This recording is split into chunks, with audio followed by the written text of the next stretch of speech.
Hi guys, and welcome back to class. In our last class we discussed lower thirds, captions and credits.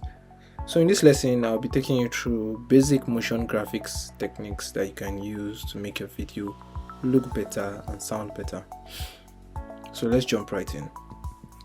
First, we're going to be importing files for this lesson, and it's in the basic motion graphics project files. So I'm going to be importing this, and of course I'll drag into my timeline. So in this lesson, one of the things I would like to actually do is I would like to make my text, or I'll create a shape right now and make the shape actually pop up so that you can see how amazing that looks. But I'd love to use a text in this video, so you can make use of a shape, you can make use of whichever one you want, but let's make use of a text. So I'll be naming this Nevada.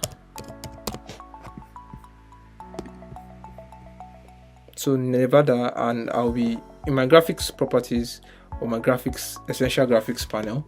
I would actually be changing this. I'll be using a different font. I'll be going for BBAS,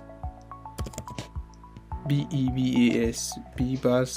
Then I would go for something simple. Let's say the new regular or the new bold, and I'll be expanding this in my timeline. So when I expand this and I leave it, I'll come right into my effects control because I want to make it pop.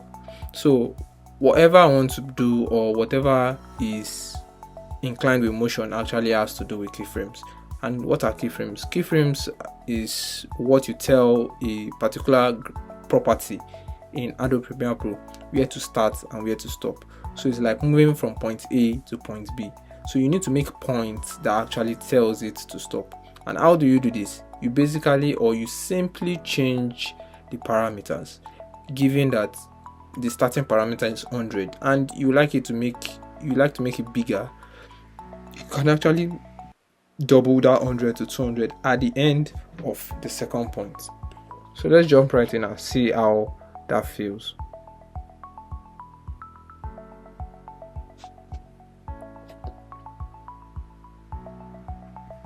So one of the things I'll be doing, like I said, I want to make this pop. So since we have our scale here, I'm making this 0 at the beginning. Then I'll move 5 frames forward. 1, 2, 3, 4, 5 using my right arrow key, and I'll be increasing this to 120, and I'll click my enter. So it creates another keyframe.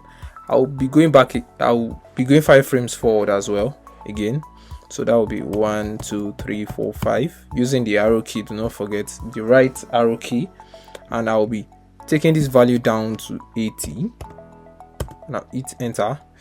Then I'll go 5 frames forward again. So that will be 1, 2, 3, 4, 5, and I'll adjust this to 100. So yeah, there we go. So when I take this playhead back right into this place, this is what we have. You can see how that pops into my timeline. So I'll also be introducing a shape. Let's say I want a rectangle shape right below Nevada. Let's say I want it this way, and I also want it to slide in. I want it to slide from the left down to the right. So this is what I'll be doing.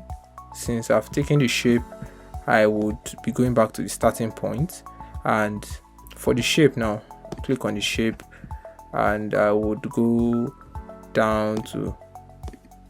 So when I play this, actually what happens is that it takes the keyframes from the text tool because they are together, and it actually replicates it on the shape. So I'll be leaving this. I'll be creating another one entirely outside this frame because I do not want them to be together. So I can choose to delete this, or I can choose to leave it. So I'll be leaving it just for this example, and I'll be creating another shape outside. So here goes the shape. We're creating something similar to as well. Then what I'll be doing for this is I would be making it sliding. So we are going to be working with positions right here. So for the positions, I'll create this and adjust the position right on the keyframe. So I'll be taking this back, then I'll move 10 frames forward. 1 2 3 4 5 6 7 8 9 10. Then I'll be moving this back to the position it's supposed to be, so right here exactly. So when I take this back in my timeline and I play this forward, this is what we have. You can see how moving or changing parameters of graphics properties helps you to move motions and do things. So you can actually use this for zooming in and zooming out, and you can always play around this to find out how it can be helpful. You can also use it in the rotation tool, you can use it in cropping and a lot more. So always remember to keep it simple. Start with one effect, then you keep moving, then you try to experiment, try moving, try spinning or resizing graphics to see what happens. Then always make sure to keep it fun. So in our next lesson, we're going to be discussing color correction and color grading. And under color correction and color grading, I'll be taking you through how a whole lot happens and a lot of things that you do not see in the movies, how they actually achieve them. So bye for now. See you in the next class.